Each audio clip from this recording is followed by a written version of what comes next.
Je vais lire. Je ferai revenir les captifs de mon peuple d'Israël et ils rebâtiront les villes dévastées et les habiteront. Ils planteront des vignes et en boiront le vin. Ils feront aussi des jardins et en mangeront les fruits. Je vais faire une seconde lecture. Amos 9,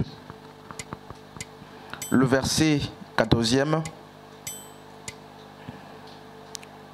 Je ferai revenir les captifs de mon peuple d'Israël et ils rebâtiront les villes dévastées et les habiteront. Ils planteront des vignes et en boiront le vin. Ils feront aussi des jardins et en mangeront le fruit. Hier, nous étions ici. Nous sommes à notre deuxième jour de travail. Et nous étions là hier avec quelques frères et quelques sœurs. Nous avons compris que les ruines peuvent venir, n'est-ce pas, des actions volontaires.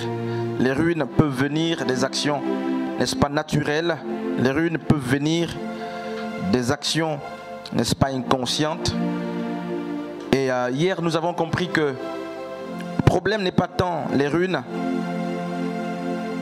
mais justement l'idée de rebâtir. Et c'est en cela justement que notre thématique est formulée, n'est-ce pas, comme suit. Nous rebâtirons, tiré justement d'Amos 9, 14 et Isaïe 61, à partir du verset 4e.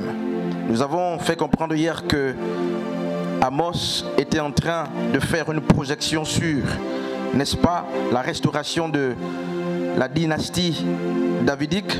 Nous avons compris qu'Amos était en train de prophétiser, n'est-ce pas, la restauration sur, n'est-ce pas, le plan de la prospérité et sur, n'est-ce pas, le rebâtissement de la ville ou des villes qui ont été dévastées.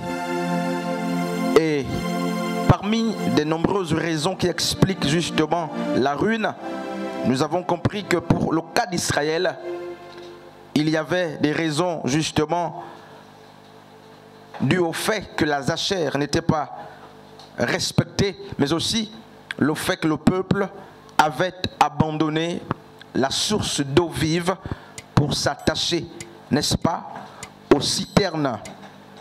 Le peuple de Dieu s'est détourné de Dieu, qui était leur source, pour s'attacher, n'est-ce pas, aux citernes. Et la Bible dit, ce sont des citernes crevassées qui ne peuvent, n'est-ce pas, donner de l'eau. Deux raisons monumentales expliquent, n'est-ce pas, le chaos du peuple. Quand cela nous tienne, quelque temps après, le Seigneur va prophétiser. Je veux dire que les prophètes vont prophétiser, ils vont annoncer, n'est-ce pas, les oracles de Dieu visant la restauration, visant, n'est-ce pas, la reconstruction, visant, n'est-ce pas, le changement de direction. Il est question de rebâtir. Frères et sœurs, nous avons hier identifié, n'est-ce pas, ou du moins nous avons laissé à chacun le soin d'identifier ce qui avait été dévasté. Quoique nous avions donné un canevas à suivre, nous sommes en première approximation dans tout ce qui est spirituel et nous avons à l'esprit l'idée, n'est-ce pas, de rebâtir la relation avec Dieu. Nous avons à l'esprit l'idée de rebâtir la relation avec, n'est-ce pas, le monde autour de nous. Nous avons à l'esprit l'idée de rebâtir aussi, n'est-ce pas, avec nous-mêmes, d'être en relation avec nous-mêmes. Et en ce deuxième jour, je suis en train de venir avec justement la même pensée de rebâtir. Alors que hier, nous avons béni le Seigneur pour Néhémie 2. Néhémie qui nous a fait comprendre justement que lorsqu'il reçoit avec les Zérobabel, n'est-ce pas, Zorobabel et tous les autres, la vision de reconstruire le temple et la ville, du retour de la déportation, la Bible nous fait comprendre que Néhémie n'est pas resté dans sa maison, mais Néhémie a pris le soin. Néhémie a dû prendre le soin de parcourir la ville et d'observer les ruines, n'est-ce pas, les cendres, de voir ce qui avait été détruit. Et frères et sœurs, nous avons compris par là que un des facteurs, lorsque nous devons rebâtir, c'est d'être ou de se mettre loin de crainte ou de la peur des ruines. Néhémie n'a pas eu peur, n'est-ce pas, de marcher sur la ville qui était ruinée. Néhémie a vu les cendres de Jérusalem et il s'est dit, ce qui est n'était pas, et ce qui est, n'est-ce pas, peut redevenir ce qui était hier. Les cendres ne sont pas ce qui était hier, mais les cendres sont le résultat des édifices qui ont, n'est-ce pas, été détruits. Aujourd'hui, je voudrais nous amener à observer notre vérité justement dans Luc chapitre 7. Hier, nous l'avons vu d'une manière justement ramassée. Il est question justement d'une femme qui était doublement touchée. Et j'aime ce texte justement de Luc chapitre 7e. Doublement touchée pour avoir perdu deux choses, je dirais deux richesses qui lui étaient uniques. La première, c'était le mari unique. Je ne sais pas si la femme peut avoir deux maris, mais la Bible dit qu'elle était veuve. Et elle avait un seul mari. Cet homme unique, elle l'a perdu. Et elle a continué de vivre avec un autre qui était unique. C'était son fils. La Bible parle aussi du fils unique qu'elle a dû perdre. Et l'histoire, pour finir, nous dit que tout le village avait constaté son désarroi, son désespoir, sa honte, n'est-ce pas, sa tristesse. Parce que ce qui lui était plus cher l'avait quitté. C'était son homme et son enfant. Et pour prouver qu'elle était dans le désespoir, les hommes étaient en train de l'accompagner pour aller ensevelir, n'est-ce pas, son unique projet. Ce qui faisait la joie de cette femme. Et l'histoire nous fait comprendre que, alors qu'ils étaient, n'est-ce pas, à l'entrée de la ville de Naïm, ils vont croiser un homme. Je ne dis pas qu'ils n'ont pas croisé des hommes sur le chemin, mais là, ils vont croiser un homme qui était spécifique et particulier. C'est la personne de Yeshua. Et Yeshua va dire, arrêtez-vous ici. Il va mettre un point justement à la marche de ces hommes, à la marche déçue de ces hommes et ces femmes qui allaient pour enterrer, n'est-ce pas, le fils de la veuve. Et vous connaissez, n'est-ce pas, le reste de l'histoire. Jésus a dû ressusciter le fils de la dame et il a redonné le sourire, si vous voulez, la vie, n'est-ce pas, à cette dame. Amen. Ce soir, frères et sœurs, nous voulons prier. Nous voulons longtemps prier, n'est-ce pas, pour dire à Dieu que de la même manière que tu as arrêté les choses pour les orienter, pour mieux les orienter, nous sommes ici et nous sommes disposés à ce que les projets que nous avions entamés, alors qu'ils sont morts, Seigneur, nous sommes disposés à voir, n'est-ce pas, ta main nous arrêter. Nous sommes disposés à nous arrêter par ici. Ces hommes étaient en train de traîner avec eux un projet, mais un projet mort, qui nécessitait d'être restauré, qui nécessitait, n'est-ce pas, la vie. Mais ils allaient justement dans le sens du voyage, comme beaucoup aussi parmi nous. Nous pouvons être en train de traîner avec nous des projets morts. Nous pouvons être en train de traîner avec nous, justement, dans notre marche, pensant que nous allons très loin. Nous pouvons être en train de traîner avec nous, justement, ce qui est mort, qui nécessite d'être restauré. Mais ici, la Bible nous fait comprendre justement que les désespoirs de cette dame vont être changés en espoir. Cette femme qui avait tout perdu et qui n'avait que les larmes justement sur le visage, a vu un homme qui a dû tout arrêter. Qui a dû tout arrêter. Jésus arrête parfois le processus des choses qui, semble-t-il, sont évolutives d'après notre perception pour les orienter, ou je dirais mieux, pour mieux les orienter. Et il a restauré la vie, n'est-ce pas, de la femme en redonnant vie, permettant la redondance à son enfant unique qui était mort. Aujourd'hui, je voudrais nous inviter justement en ce deuxième jour. Il reste encore 38, n'est-ce pas? Je voudrais nous inviter à rentrer dans la peau justement de la veuve de Naïm et à considérer d'une manière spécifique, aujourd'hui je donnerai justement le sujet de prière, à considérer, n'est-ce pas, ce qui est mort et qui nécessite d'être restauré.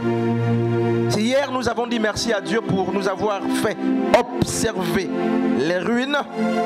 Aujourd'hui, chacun pour sa part, après avoir occulté, n'est-ce pas, après avoir observé, après avoir justement sillonné, après avoir, n'est-ce pas, fait une rétrospective, chacun s'est rendu compte de ce qui, sur le plan spirituel, a été dégradé et qui nécessite d'être restauré. Chacun pour sa part, si nous sommes 20, j'imagine que nous aurons, n'est-ce pas, 20 directions de prière. La femme, justement, je dirais la veuve de Naïm, n'a pas prié, mais Christ a dû la rencontrer à la porte de Naïm et Christ a dû arrêter les projets des hommes pour réorienter justement la destinée de la femme. Une destinée qui, semble-t-il, était couverte de honte pour avoir perdu son mari et pour avoir perdu le fils unique. À Naïm, ou à la porte de Naïm, ce n'est pas forcément la prière que nous fera croiser Jésus-Christ, comme beaucoup de prophètes l'ont croisé alors qu'ils n'étaient pas dans les choses de Dieu. Ce soir, nous sommes mieux disposés pour le croiser parce que nous sommes dans ces choses. Et j'aimerais t'inviter à prendre une position idoine. Une position, n'est-ce pas, qui vaut la peine pour que nous prions. Pour ma part, je voudrais justement qu'on prie à Jésus. Le fils de la veuve de Naïm, Seigneur, que tout revienne à la vie. Parce qu'à la porte de Naïm, il y a toujours un homme qui est là. C'est le Fils de Dieu. Yeshua, la Bible dit son nom est la parole de Dieu. Et ce soir, je voudrais que de ta propre bouche et avec tes propres mots, que tu dises à Dieu, j'ai finalement identifié le Fils unique qui est mort dans ma vie. Je prie ce soir parce que je t'ai croisé. Invoque-moi au jour de la détresse, dit-il. Je te répondrai. Invoque-moi au jour de la détresse, je te répondrai. Seigneur, ce soir nous t'invoquons. Sœur, frère, je voudrais que tu dises à Dieu, voici ce qui est mort dans ma vie. Voici ce qui a été enseveli à moi. Mais ce soir, de la même manière que tu as justement ressuscité Lazare, de la même manière que tu as ressuscité le fils de la veuve de Naïm, viens ressusciter ce qui est mort au nom de Yeshua. Oh Dieu d'Israël, oh Dieu d'Israël, nous rebâtirons. C'est un engagement. C'est une prophétie. C'est une parole qui est sur le point de s'accomplir. C'est une parole certaine. Et Habakkuk dit que si la promesse tarde, j'aime cette portion des Écritures. Habakkuk dit que si la promesse tarde, Habakkuk dit que si la promesse tarde, attends-la. Habakkuk dit que si la promesse tarde, attends-la. C'est une parole, n'est-ce pas, gravée.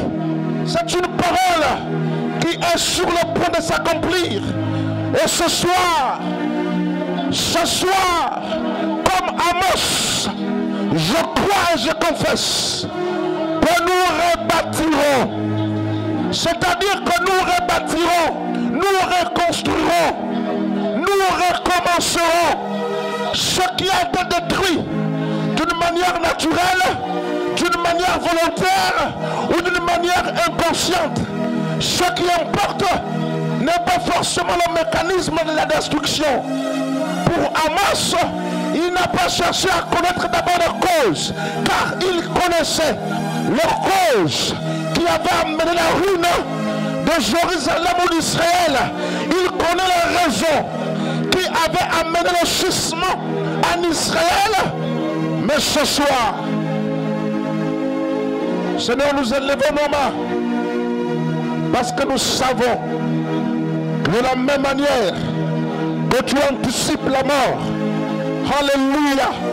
De la même manière que tu anticipes la mort, de la même manière, tu peux venir après la mort. Lorsque Dieu vient après la mort, il va nous faire comprendre que rien ne peut se faire en retard. Il est le maître des temps et des circonstances. Parce qu'en Dieu, il n'existe que l'instant présent. Il n'existe que l'instant présent. C'est pourquoi la Bible l'appelle le premier, le dernier. La Bible l'appelle le commencement et la fin. La Bible l'appelle, n'est-ce pas, l'alpha et l'oméga. Il est le dernier. Il est le premier. S'il n'a pas commencé avec toi, il est capable de finir. Même s'il ne finit pas, il peut commencer. Seigneur, nous croyons que nous n'avons pas à pleurer parce que Dieu est venu en retard. Donc Dieu n'est pas en retard. Il peut laisser que Lazare aille à la mort. Il peut laisser que Lazare aille au tombeau pour se glorifier. Et on lui a dit à Jésus que Lazare, ton ami, est malade. Que Lazare, ton ami, est malade. Mais Jésus a dit, sa maladie n'est pas pour la mort. Jésus a dit, sa maladie n'est pas pour la mort, mais Lazare est mort. Jésus a dit, sa maladie n'est pas pour la mort, mais Lazare est mort. Certainement Dieu a dit que ta souffrance n'est pas définitive. Elle n'est pas pour la mort, mais Lazare est mort. Parce qu'il y a autour de nous des pharisiens, des sadducéens, des scribes qui ont besoin de croire après avoir constaté la mort. Il y a des hommes qui ne croiront pas si Dieu n'est que vie en vous. Il y a des hommes qui ont besoin de vous voir décomposer et voir Christ se manifester avant de croire. Il y a des hommes qui ont besoin de vous voir dans la honte et dans la restauration avant de croire. C'est pourquoi il semble que Jésus est capable de venir lorsque tu es, n'est-ce pas, meurtri, lorsque tu es meurtri, lorsque tu es foulé, lorsque tu es décomposé, même lorsque tu sens déjà, lorsqu'on dit qu'il sent déjà, lorsqu'on dit qu'il sent déjà, c'est là que Dieu se glorifie. Lorsque les hommes diront, il sent déjà, il sent déjà. Dieu n'est jamais en retard. Dieu n'est jamais en retard. Dieu n'est jamais en retard. Lorsque Dieu vient, dit-on, en retard, c'est la compréhension, la dimension des hommes. Mais le problème est que Dieu permet certaines situations pour se glorifier. Pour que son nom soit glorifié. Il n'était pas obligé d'arriver en retard dans la vie de Lazare.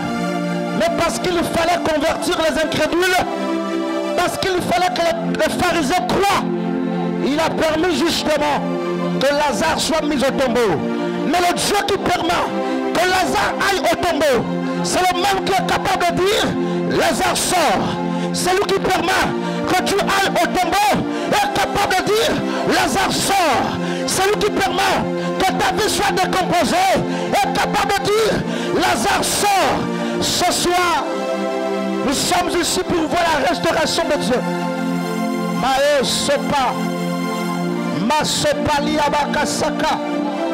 Ne regarde pas ton péché. Ce n'est pas une affaire de péché. C'est une affaire d'alliance. Ce n'est pas une affaire de péché. Ne regarde pas à ta faiblesse. Ne regarde pas à ta faiblesse. Dieu me dit ce soir que beaucoup ne peuvent pas prier parce que Satan leur rappelle la culpabilité. Mais l'amour de Dieu est au-dessus du péché. Qui accusera un élu? Qui accusera un élu? D'autant plus que Dieu nous a justifiés. Qui peut t'accuser? Dieu t'a justifié. Qui peut t'accuser? Élève ta voix et dis, Lazare doit sortir. Lazare doit sortir. Lazare doit sortir. Non pas seulement pour Marie et Marthe, mais Lazare doit sortir pour les Sadducéens. Lazare doit sortir pour les scribes. Lazare doit sortir pour les pharisiens. C'est toi. Tu me donnes un nouvel est l'espoir que nous voulons, c'est toi.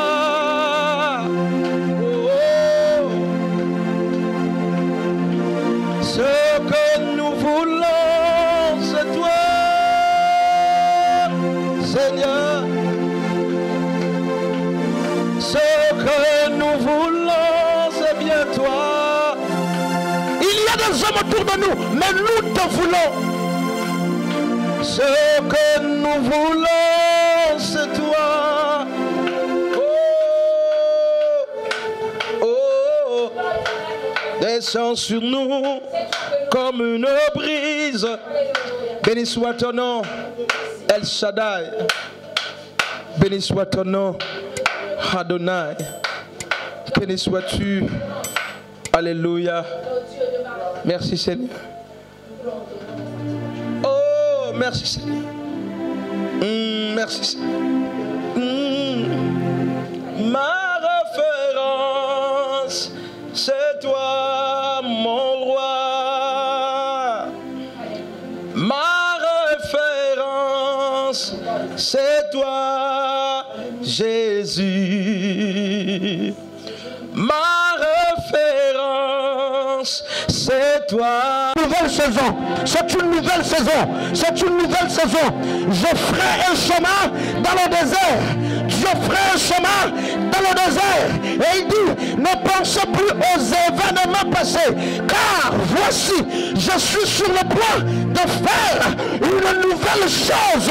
Ne pensez plus sur le point de faire une chose.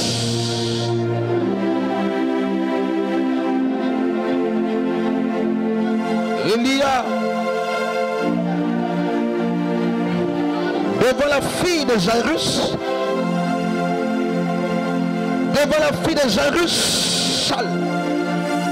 il a dit ceci: Talita Koum, jeune fille, lève-toi. Jeune fille, lève-toi. Je voudrais que tu mettes ton nom. Lève-toi. Le Seigneur dit ce soir que tous ceux qui étaient assis dans ta vie peuvent se lever. Tous ceux qui étaient assis doivent se lever. Tout ce qui a été brisé. Oh ya maman. Ces ossements que tu vois, fils de l'homme. Ces ossements que tu vois, peuvent-ils revivre? C'est la question que Dieu te pose ce soir. Fils de l'homme, ces ossements que tu vois, peuvent-ils revivre? Ézéchiel dit, Seigneur, toi seul tu le sais. Ce soir, Dieu te demande ta situation que tu vois. Peut-elle être restaurée? Il te pose à nouveau la question. Mon frère, ma soeur, mon enfant, dit-il, ta situation déplorable que tu vois, peut-elle être restaurée? La réponse vient de toi. Et il a dit à Ézéchiel, prophétise. Prophétise. Prophétise. Oh, prophétiser, c'est parler. C'est dire même ce que Dieu n'a pas dit. Mais parler sur la base de la parole de Dieu. Parce que ce qui arrive, c'est ce en quoi tu crois. C'est pourquoi la Bible dit, lorsque vous priez, croyez par la foi que vous avez déjà reçu ce que vous avez demandé. Ces ossements, peuvent-tu les revivre? Ces ossements, peuvent-tu les revivre? Il nous reste 9 minutes de prière. 9 moments, 9 minutes de prière. Et le Père te pose la question. Cette situation que tu vois, peut-elle revivre? Cette situation que tu vois, peut-elle revivre? La réponse dépend de toi. La réponse est entre tes mains. La réponse dépend de toi. Est-ce que c'est la vie scolaire? Est-ce que c'est la vie sentimentale? Est-ce que c'est la vie professionnelle? Est-ce que c'est la vie maritale? Peu importe. Est-ce que c'est le ministère? Est-ce que c'est le don? Peu importe la situation de ta vie qui n'est plus courante, ce soir, de même que Dieu a interrogé Ézéchiel, nous t'interroge. Cette situation que tu vois, peut-elle revivre? Seigneur, toi seul tu le sais. Ce n'est pas le moment de dire, Seigneur, toi seul tu le sais. Mais c'est le moment de dire, je sais, je crois sur la base de ta parole que ma situation sera transformée. Je crois que ma maladie quitte maintenant. Je crois que ma pauvreté quitte maintenant. Je crois que le chômage quitte maintenant. Je crois.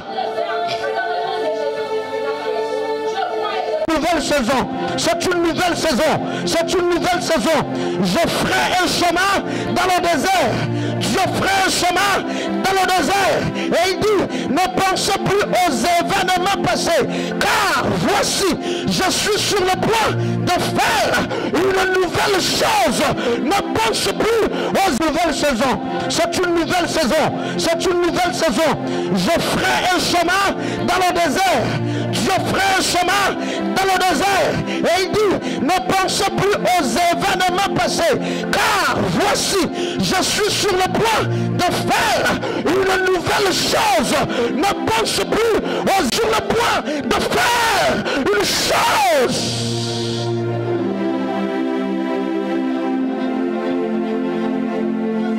Il y a devant la fille de Jairus,